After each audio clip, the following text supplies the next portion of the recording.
Only the second problem with defining Islam as peaceful, only the second problem with defining it as peaceful has to do with the fact that it's highly fissile and highly schismatic, that there is a civil war going on within it, the religion of peace, as we speak.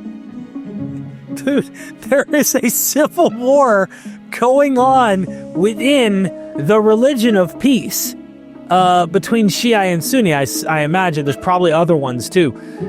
Come on, man. You can't have anything more obviously man-made than within the religion of peace, the schism and battles and wars that happen from the very early on beginnings of the religion. Come on.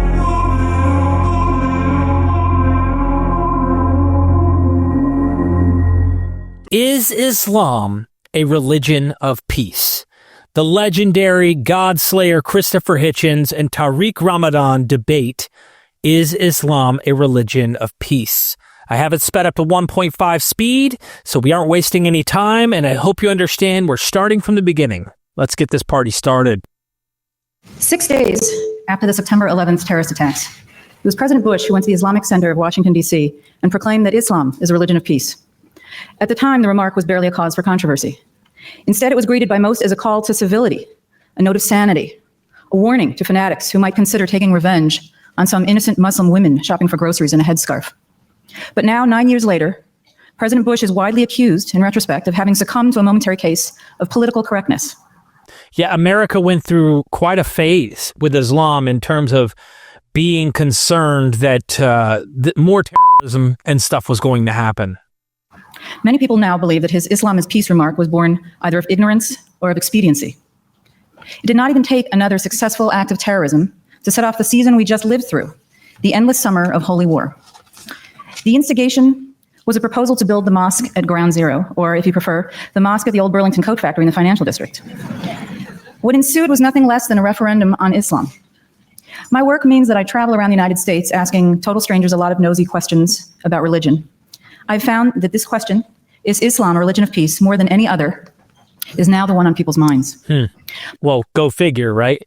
It wasn't just 9/11. I mean, we had like over a decade long war going on. But let's acknowledge that to many, the question before us tonight is either absurd or offensive. To one camp, the question is absurd because the answer is patently obvious. Just look at the headlines, they say. If 9/11 is not convincing enough, what about the suicide bombers in Iraq, Afghanistan, Israel, Spain, Pakistan, and for God's sake, even a tourist retreat like Bali? They say, what about Major Nidal Hassan, a psychiatrist in the U.S. Army, who shot his own colleagues at point blank after he spent years studying and reflecting on his Muslim faith? Was he under the influence of psychosis or of Islam? They ask, why do honor killings seem to be a Muslim phenomenon? How could a religion of peace permit a father to order the death of his own daughter? This camp says not only is Islam not a religion of peace, it is intrinsically a religion of violence. The question is absurd. The case is closed. Okay, so I know for a fact this is a complicated matter. It's easy to just jump. I know that people who are Muslims are peaceful, right?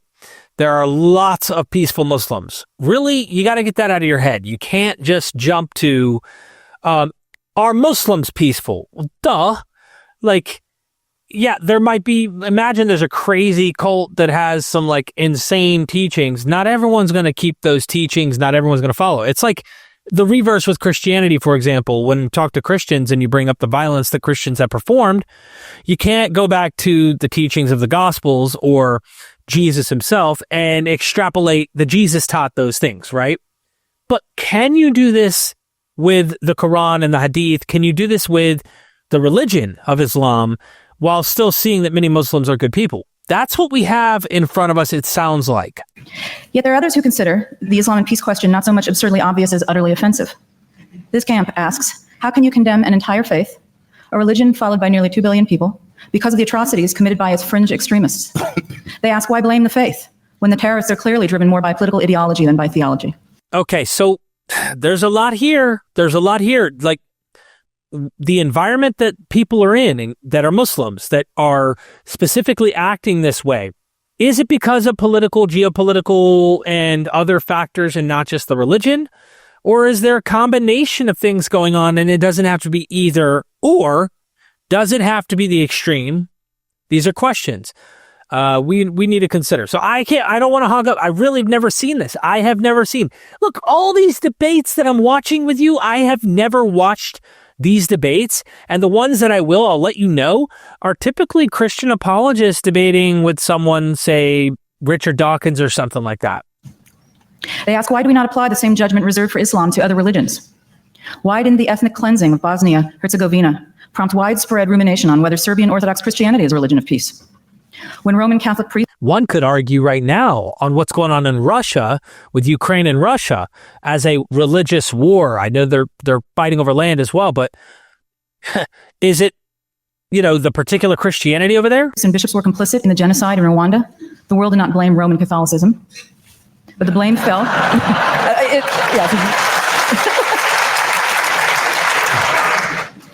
God is not great. But for most. I imagine, I don't know how, I didn't hear it, but I imagine a comment came out of Christopher Hitchens' mouth. Except for your wide readership. The blame fell on a few rogue clerics. Why do we make such fine distinctions when it comes to religions, other religions, but not with Islam? Good question. I would just probably, I don't know, I would look at what's going on and not just the religion, but the religion's a major part, I imagine. This camp asks, isn't the Old Testament laced with calls to violence as explicit as those in the Quran? Yes, it is.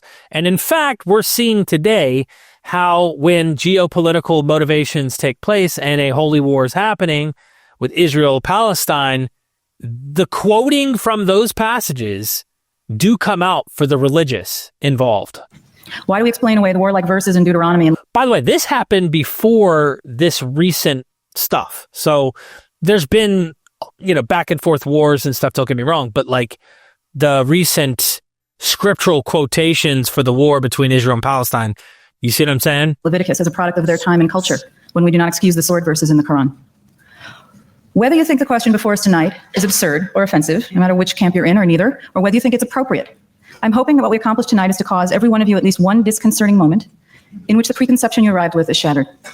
So our format tonight will allow Mr. Hitchens and Mr. Ramadan each 10-minute opening statements, followed by a brief rebuttal. And we'll have a longer period for discussion, and then open it up for questions. I hope you'll have some good ones. I have no tolerance for any interruptions, though I don't expect that, but if we do, we have ways to handle them. And also a reminder to turn off your cell phones so we're not serenaded unnecessarily. So we agreed very congenially before we began that Mr. Hitchens would begin. Thank you.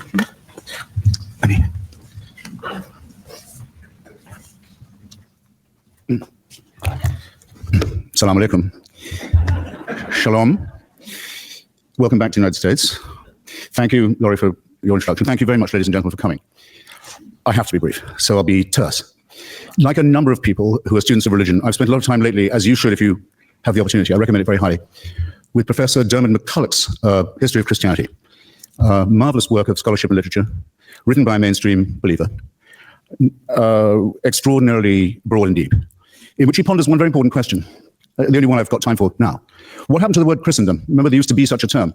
It used to extend across the world, and the hope is that it would extend even further. And it was unironically used to mean those areas of human civilization, and areas yet to be civilized, of course, where the word of Jesus Christ reigned or would reign. And it's all gone. The word is never used except historically or sarcastically now. And McCulloch doesn't say it ended because of the Crusades, though he could, didn't. Crusades didn't kill it. Not because of slavery, mandated by Christianity. That didn't kill it either.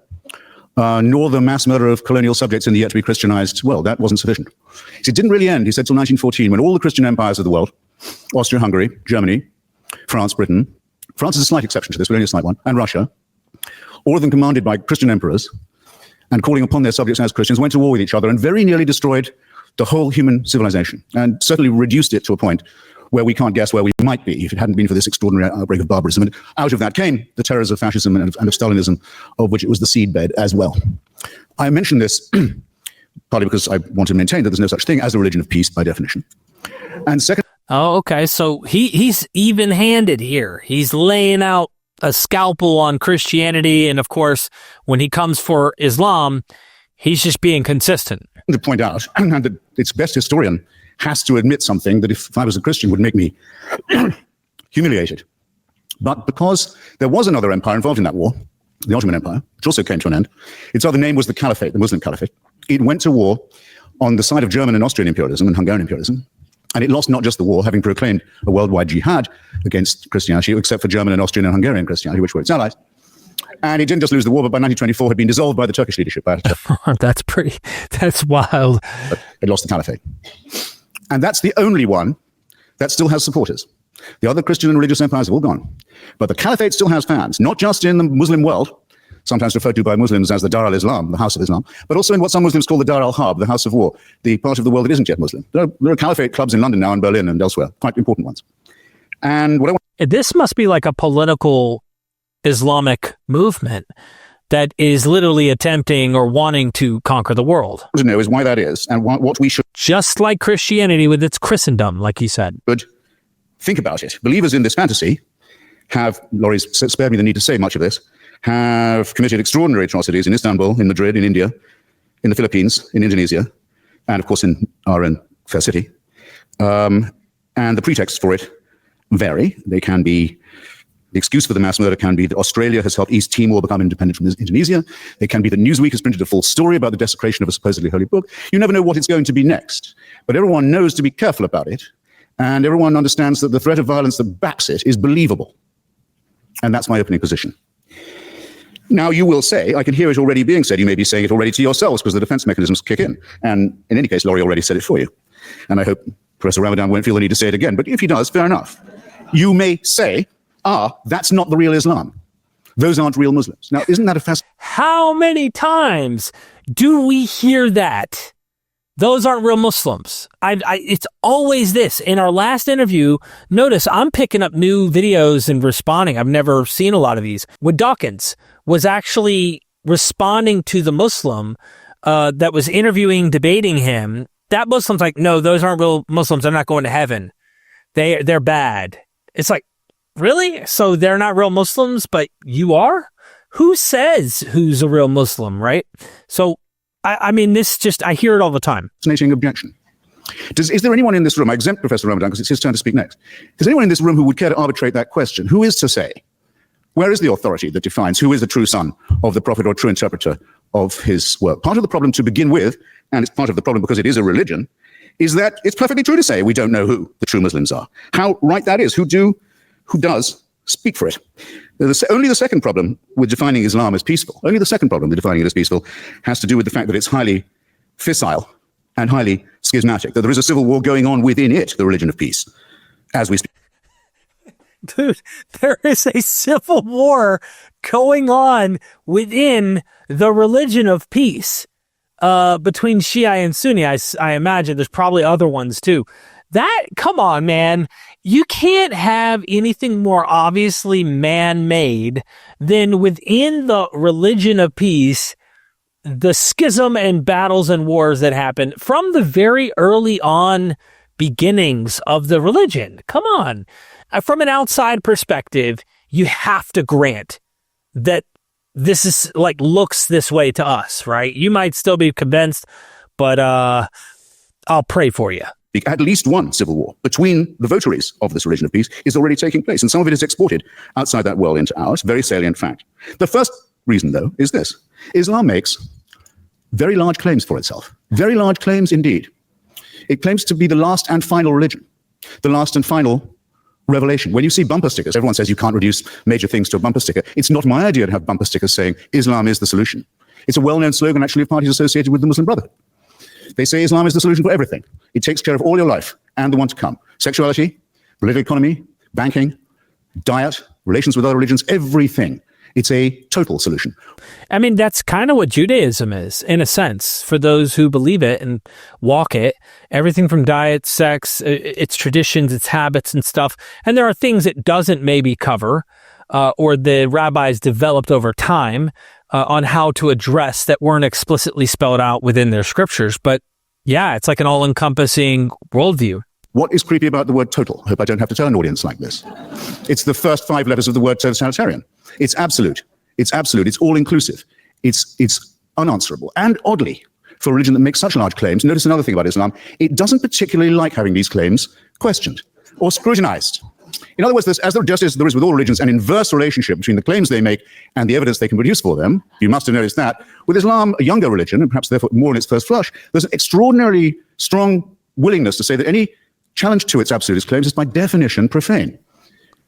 That is cult 101, and it's extreme. That's extreme, and I hope we see a change in this because it needs to be challenged, it needs to be questioned, and it needs to be, without threat of violence, without emails of death threats and such. It needs that. I think Muslims deserve to loosen up that grip so they don't feel like their identity is being completely attacked when their religion is. Or their religion's being criticized or scrutinized or whatever, like Christianity has. And profanity and blasphemy can be the antecedent of very severe punishment, and often are, for Muslims and for non-Muslims. And this is not a road of peace, in my submission. That's my first point completed. The claim to govern everything from hygiene to sex and the afterlife, which contains detailed prescriptions for the good and bad versions of itself, again strikes me as somewhat totalitarian. And they're both based upon two very, very questionable and not very peaceful concepts. One is the idea of a perfect human being, the Prophet Muhammad, and the other is the idea of a perfect book, the Quran, the recitation. Now, the category perfect human primate or mammal, and the category flawless book that could possibly not use any kind of change, revision, or editing are categories that do not exist. There are no members of these categories.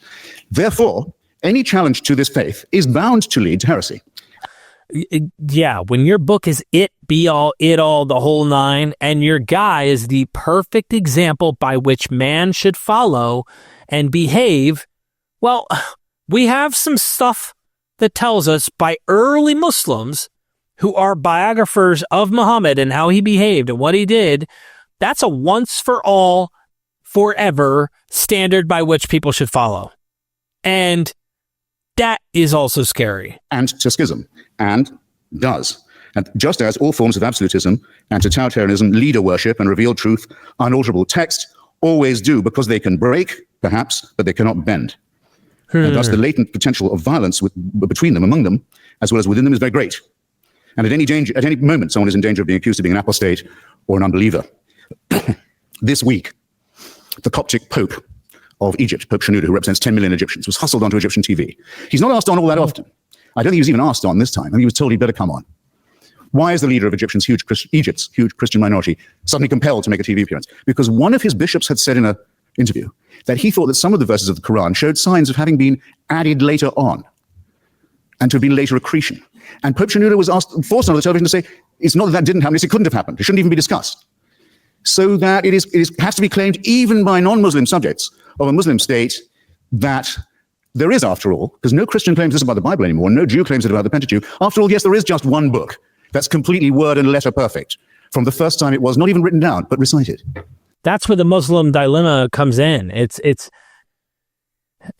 I know that you could find a way if you're not a fundamentalist to not, to get out of this, but there's a problem with the Quran giving a nod to the gospel, the Injil, and to Torah, and yet contradicts it. And then they claim the Jews and the Christians corrupted their texts. Like, this is a serious debate going on right now with Christian apologists and Muslim apologists online. And, I'm just happening to enter the fray through my video series, doing the typical MythVision thing, and I'm going to highlight the man-made thumbprint on the Quran, showing the legend, the myth, the folklore, the hagiography, etc. Now, demands that you believe the impossible do not lead to peaceful outcomes, nor do they lead to peaceful or tolerant regimes. And I'm not going to ask you which Muslim country you would like to live in. I don't know whether Professor Ramadan will tell us which one he would pick if he had to, because I don't have to ask you a question like that. It was already in your mind.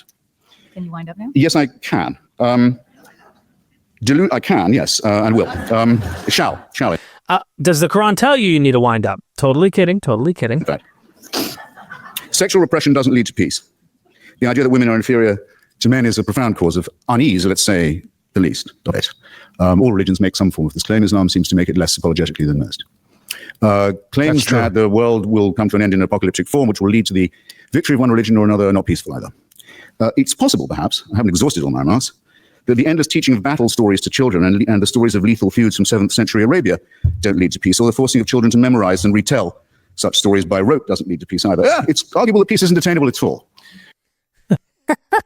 Dude, he is so good with his rhetoric. I mean, there's no one has come in after him and filled his shoes yet. And I hope someone does. I hope many do. But this guy's a legend. It may be arguable in some forms that, and sometimes in places that religion isn't even desirable. But it will not come by the fanatical adoption of a man-made text and a man-made supreme leader. Nothing but war and tyranny has ever come from the adoption of formulae like these. The only way to moral and intellectual satisfaction, even temporary, perhaps only temporary, but of any kind at all, comes to those who are willing to take the great risk of thinking for themselves at all hazards and to trying to share the benefits of that tolerance and that open-mindedness with others. And with that, for now, I'll rest my case. Thank you very much. I agree. I mean, this is why I do MythVision. So I'm hoping we keep pumping out, critical thought and let others find that freedom.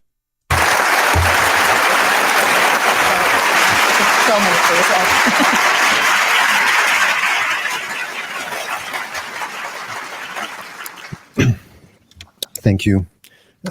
First, thank you for this invitation here this evening. And I really also want to thank, once again, Oxford University Press for organizing my visit here in the States. And I won't forget ACLU and others who helped me to struggle for my rights for being here in the States and being able to speak, to listen, and to contribute to the American debate or the Western debate. And I know that among us, Jamil Jaffer is here, so I want to thank you again for this support. Let me go straight to some of the points, and I'm not going to respond straight away to some of the claims, on all the claims, but during my talk, as it is the introductory speech, let me highlight some of the points. When I got the question, of course, as a Muslim and as a believer, but as someone who is coming from within the realm of religions, it was quite clear that to put it that way was not the right question to ask. Is Islam a religion of peace, or is Christianity, or is Judaism, or is Buddhism a religion or spirituality of peace? Doesn't mean anything for me. It's not the right question. It's not the accurate question.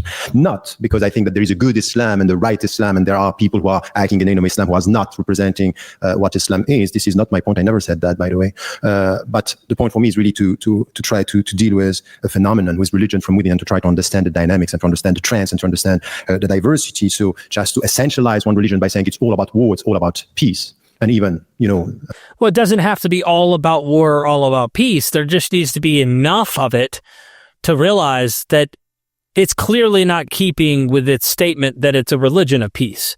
And when there's enough of that, you could say there's plenty of good that has come out of Islam. There's plenty of good that's come out of Christianity. There's plenty of good. But when it's not an either or, it's a mess. But that's what we see in every religion, which is why, Christopher's point, these are man-made. They're human to the core. Said by George W. Bush doesn't mean anything for me. So this is one point which is important. But religions and all religions and Islam, among all the other religions, are dealing with human beings. And if you deal with human beings, you deal with violence and you deal with peace. You deal with violence because human beings, by definition, have to do with violence. They have to deal with aggressivity, whereas wars. And to expect from a religion not to tackle the issue is just to dream of something which is not going to happen. All the spirituality, go for Buddhism or go for the Bhagavad Gita, you deal with violence. So this is it. Now, what is the answer coming from religions and from trends when it comes to violence and to peace? This is the right question for me. Do we have something which is coming and helping us to go towards peace? Conquest? Like immediate world conquest is what we saw historically with Islam. I don't get it. This is, for me, the right question. So now, once again... By the way, Christians did this. So this works perfect when a Christian is debating with a Muslim and the apologist is having to kind of deal with the fact that Christians for hundreds of years have been having wars with other nations. Islam just was born in a time where that's how it was. But if the solution is by the sword, they're going out and dominating, which is exactly what they did, you think that divine war is, or war, jihad in this sense, is God-given and righteous? Well, that's exactly what the Hebrew Bible says. That's also what Greeks said when they conquested and such. Alexander the Great, you think he was not on a divine mission from the gods to conquer? Yeah, for sure. All of them claim this. When I have people speaking from outside, and it's especially the case these days when it comes to Islam, is we speak about Islam and we speak about, something which is a religion that is perceived through one window or through one interpretation, and we very often take what is visible through the media. But Islam is as complex as Christianity and Judaism and Buddhism and Hinduism. It's a diversity of interpretations. Yes, you're right. The Quran is, for the Muslims, the very word of God. This is the heart. This is the problem. The problem is you got one text, and it's the only God-given text, and it's the right one, and it shouldn't be changed, and you have it. It's the divine revelation from Allah. But you have all of these different interpretations. It's like I'm dealing with fundamentalism again, where there's the Bible, the Word of God, and you got to get that right, which is why I went on this journey and path I did to search and seek to discover what is the true understanding of the Bible? What is the true understanding of all of this? And eventually you find your way out of it. If you're sincere and researching enough, you realize, man, the bubble pops. This is a problem, though. Yeah, it's complex. No one's doubting that. Sunni, Shia, and all the different kinds of interpretations that you're going to get, the different tafsir and all of that. Yeah, it's a complicated mess, but it's the one thing. It's this one text, and you claim it's from God. It's a problem. But many interpretations and many ways of dealing with the books. The problem is not the book. The problem is the reader. I can get on with this. Interpretation is important, but when you have a historical precedent to look back to, and they're telling you that this is what the prophet said, and that's how you should follow these things. Well, look at the killing and stuff. It's like role models. I should act like this person. And if the prophet was involved in killing other tribes, trying to kill off other people that he disagreed with, modern societies will follow along that. You could see how our ethics have changed and why this would be a bad idea. Is the way, no, we have only 10 minutes. So this is why when, for example, you take a text, and you can do this with the Bible, with the Torah, the Gospels, it's always the same. Tell me the way you read, I will know what is in your mind, but not for sure what is in the text. And this is something which is the starting point of a serious discussion in theology. Theology, Dr. Dennis R. MacDonald calls a four-letter word. And I get it. You could theologize anything to mean not what it says. I'm interested in the historical context of what this likely meant when it was written. And if there's one Muslim I'd like to listen to who's at least going back and saying hadith, they're trash historically, we can't trust their sources. They're looking at the Quran and trying to place it in its historical context, is Javad Hashmi. And I know Javad is a great guy. I've had close connections with him. I think he's friendly. I believe that he's sincere. However, he probably would agree with me that the hadith and the biographies that they describe are obviously going to lead many people down paths that would be a form of Islam he probably is not on board with, I would imagine. But again, let's hear what he has to say. Because I don't like all this intellectuals and philosophers and even journalists. They are very keen on understanding the complexity of philosophies and the simplicity of religions. That's not right. And the one to blame sometimes are the religious people themselves, because the way they present their religion is something which is all of dream and hopes and not dealing with the reality, which is a complex reality. And this is where I think we have to come to a better understanding. So very often when I deal with such topics, I just have to start with the very beginning. We want to deal with the religion. Let us speak about religious issues and religious understanding, not to avoid the starting to just to come to newspapers and headlines. It's not going to help us to understand religion just to go for what is happening in the world. Let us also understand the fundamentals and then come to some of the translation, the historical experiences. Because as much as you can speak about September 11, you can speak about the 16th century under the Ottoman Empire, which was a great civilization with a diversity, Christians and Jews and even non-believers working and living together. We are always speaking about Andalusia. But we can prove everything with history if we don't get a sense of what are the principles we are talking about. I'm picking up what he's putting down. So, for example, coming from a religious viewpoint, I wouldn't say Islam is the religion of peace. I say Islam is the religion for human beings. It deals with peace and it deals with violence. And it helps the people to go from violence towards peace. It's a way towards peace. But if people are interpreting it, for example, in a totalitarian way, the way that Christopher Hitchens is saying, and in order to get to peace, you have to do violence in order to accomplish this goal of making everyone Muslim and conquering the world through conquest, like we see early on. How is that not like going to lead toward a violent, non-peaceful approach? And we should stop calling it a religion of peace. We should call it a religion of peace that's peace enforced by sword or something. I mean, That seems to be what would make the most sense of something like that. It's not a peaceful reality because we are not peaceful beings. We are all in tension. Just to get that inner peace in us, and this is the starting point of the Islamic philosophy of human being, is really to start with your own self. Look at your heart and tell me if you are at peace or you were at peace. Peace is a process through which is a process that you get at the end of a self-education. Educate yourself to get this inner peace. This is coming from the universal message of all the religions. You get this in Buddhism before even speaking, or not even speaking about one God, but you get it in Judaism, you get it in Christianity. Educate yourself to get that peace. So you have to deal with your inner wars and tensions. So is he taking the approach that jihad only means inner struggle or mostly means inner struggle? I know that that's one interpretation, but Jeff, I've interviewed Reuven Firestone, who takes the approach the way the early exegetes of the Quran point out that it's like they're like patching together all of these verses, and they're doing them in shortest to longest or longest to shortest. I can't remember the exact order here, but they're not sequential. Supposedly they're not meant to be like, here's this narratives and it's just going to give you all of the stories, but there's like violent passages that are in there, and then there's peaceful ones that are in there and stuff. And anyway, he found that jihad did mean combat in some context, not just inner struggle. Peace. This is the way we have to deal with the issue about peace. And the starting point is spirituality. Why? Because at the end of the day, it's really something which is important. And this is the difference that you can find between Islam and the Greek tradition. If you come back to Socrates was saying your body in itself is bad. And this is why you have the soul helping you to educate your body and to master your body. In Islam, there is nothing like that. Your body is not bad, is not good. And your soul is not bad, is not good. It depends on what you are going to make out of it.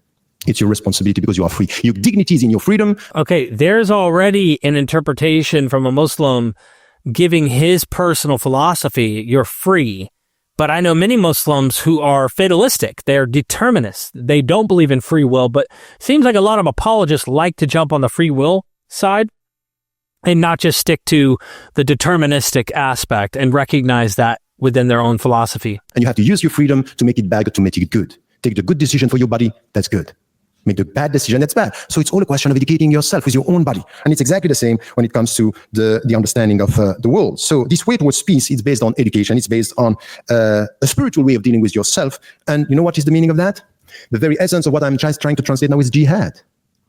So this is... I knew he was going toward jihad as an inner war, not an external war. But let's see if he grants jihad as an actual war, because Muslims have understood jihad as an actual warfare conquest motif in their religion. It's not just an inner struggle. Is something which is coming from the classical tradition. And once again, the classical tradition is helping us understand jihad is resist the bad to promote the good. And the bad is in yourself first. And then you will try to get the good. And to get the good is this inner peace. So jihad is not the way towards war, it's the way towards peace. Because you have, as a human being, intrinsically to deal with your inner wars. And I guess it's kind of funny the way that this is interpreted. Imagine, take this logic. I'm a Christian crusader. I'm fighting jihad for not only the inner good, but to accomplish good in the earth. I must eradicate the bad. The bad is the other philosophy, the other religions, these other people who have a different God, who are trying to argue or fight against us and take our lands, take our people in conquest. So I now need to commit jihad. I am the one I have to start with, but based on this, I now look at you as the enemy and I need to go after it. I need to make good on earth in the name of God. The same being said of Islam. Who's to say who's right? Tension. It's exactly the same in the world, that what we have to do, you will find something which is the will of God. What is the will of God? Diversity.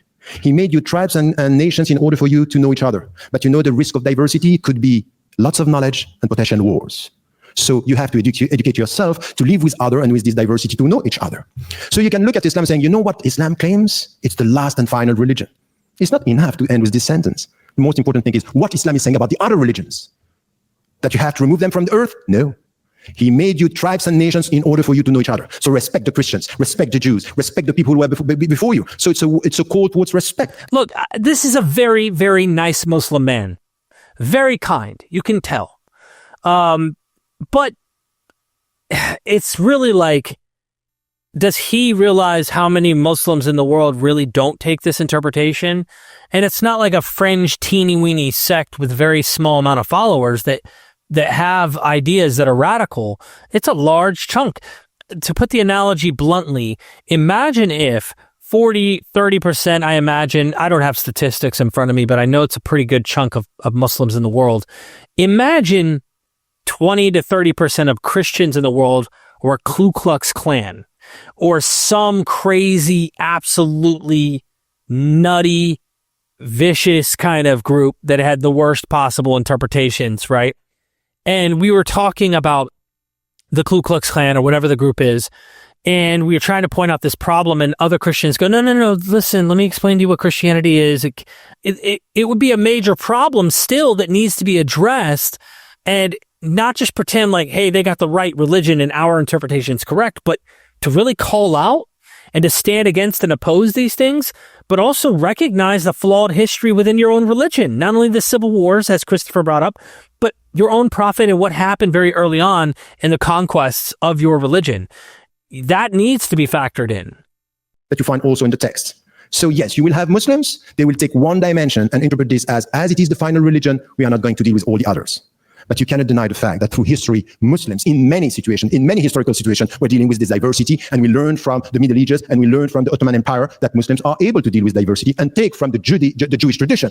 And the Greek tradition. A lot of their material were translated in Arabic. We have it preserved because of that, thankfully. But yeah, I mean, I get what he's saying. Not all Muslims are bad. And not all Muslims, lots of Muslims have been amazing probably through our history. I'm saying all throughout history, each age, there were probably tons of really good Muslims. But is the religion itself peaceful? Maimonides was speaking Arabic better than me. He was a Jew, and he was an intellectual, and he was a theologian, and he was dealing with respectful people. So all these Muslims were wrong Muslims because they didn't understand that the final religion should not listen to the first monotheistic tradition. That's not true.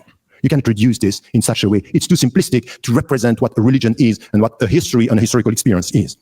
So this is for me something which has to do with the diversity that we have, that it's rooted in the Islamic tradition as well, in the classical tradition that we find it. So when you deal with diversity, know that you need to promote, and it's out of your personal education, mutual knowledge to get respect. But you also have to deal sometimes with oppressors and people who are going to try to take over, and you have to resist. Okay, if that's... that is not why Islam conquered most of the world in their initial conquest. They weren't dealing with oppressors that were keeping them from going into those lands and taking those lands and conquering and killing and all the death that was involved in the conquests. No. Genghis Khan wasn't dealing with the entire world when he went through his conquest because of oppressors. No. They were doing it to conquer, to lead, to be the rulers, not because they're oppressors. They were their enemies. It's that simple. So I don't know if he's trying to justify the historical precedents for this or for modern militant extremism that takes place within Islam. I'm not sure. And this resistance in order to reform the world for the better is the very meaning of jihad. Now, once again, I will never deny the fact that some Muslims, some theologians in history and now are using some of the verses in a way which is for me unacceptable. So for him, they're unacceptable. This is the problem.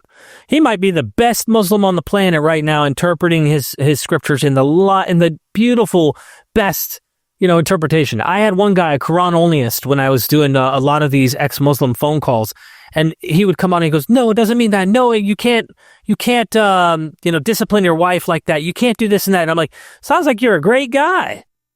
But how come no Muslims are following you? How come you don't have a following, and instead Muhammad Hijab or what's his name, something Ali, these various people are like the ones that are popular, and their ideas are not the nice ideas that you have. I mean, there's a scandal right now with Muhammad Hijab, and I think millions of Muslims follow him. So, yeah, if this guy is super duper popular, made a massive change in reformation in his religion, good. And I go even further than that.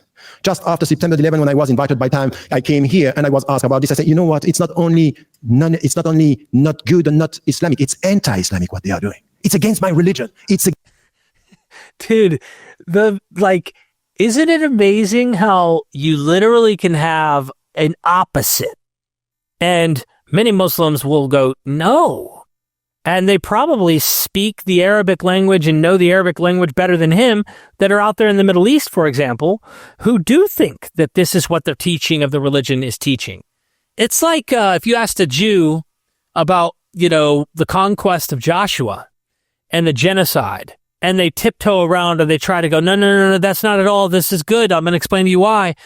It's like, bro, we see through that. There's some really, really ugly stuff there. Against the principles. So I'm not saying this is the good religion and this is bad. I acknowledge the fact that they are interpreting the text in a way. But what I'm saying from where I am, from within my tradition, is this is anti-Islamic. This is not the right way to deal with the text. So you can introduce this. It's like modern morality helps them read their text. The same way modern Christians deal with slavery in the Bible, at least for a lot of them, they tried to deny, or they tried to make it not ugly because they know the problem. They see it. This guy sees the problem, but he's not granting the understanding of probably the earlier meaning of a lot of this material, I imagine. Into something which is, the only right Muslims are the Muslims who are acting the way I believe Islam is, meaning bad. So why isn't it's like, which Muslims telling us, right? I think it's not fair. It's not a discussion that we can have. So let me come to my conclusion here. At the end of the day, if you go through the text and you understand the philosophy of this way towards peace, dealing with your own wars and inner tensions and the tensions within the society, you will find interpretations within Islam that are promoting something which has to do with peace without avoiding violence, because we all have to deal with our violence. This is something which is important, and in history you will find the examples for this and for that. So don't rely on history. With history you prove whatever you want. But at the end of the day, this is exactly the case for all the philosophies. All the people who are promoting human rights, we all have to do something which is out of humility to check our people. Because with the best means, you can promote the bad or the worst attitude. In the name of human rights, we want to kill people. In the name of human rights, we can promote and support the war in Iraq and Afghanistan, where so many innocent people have been killed. And I said it from the very beginning, never forget that the blood of an Afghani or Iraqi innocent man or woman is as valuable as the blood of an American innocent man and woman. No discussion about this. So the best ideology in the name of human rights, in the name of democracy, could be used by people to promote the worst.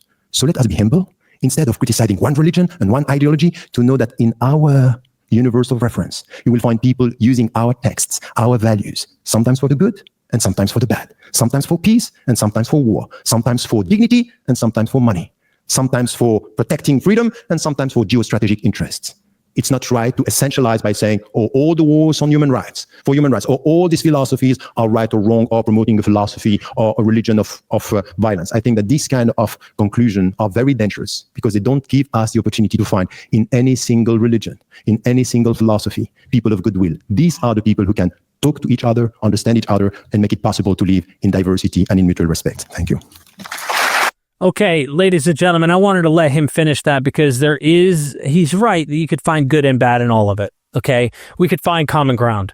The question is more of a historical question, and it's a historical question of the past, of the origins of this movement, what the texts are saying, or at least seem to have been understood to say very early on, and how Muslims themselves understood and followed those. And look, if I had a choice between Christianity and Islam and the particular philosophies, Jesus is talking about like laying down his life, right? Not trying to have war. Maybe the historical Jesus believed God will deal with them. He doesn't want to be the one inflicting it. And so the suffering can fall on him in this life so that the punishment happens soon with God and his angels coming into this earth to bring justice, or the afterlife in some way. At the end of the day, Muhammad seems to have been understood as someone who was willing to commit violence, whereas Jesus wasn't, right? Not saying that he did only pure violence. I guarantee you he had, like all humans, even violent ones, have inner struggles, are trying to have peace within their own community, their own bubble. But I think Islam needs to be seriously investigated, researched in an academic fashion by the typical folks, not just anti-apologetics, not just, coming at this with chips on our shoulders. Really try to understand this religion. I think it's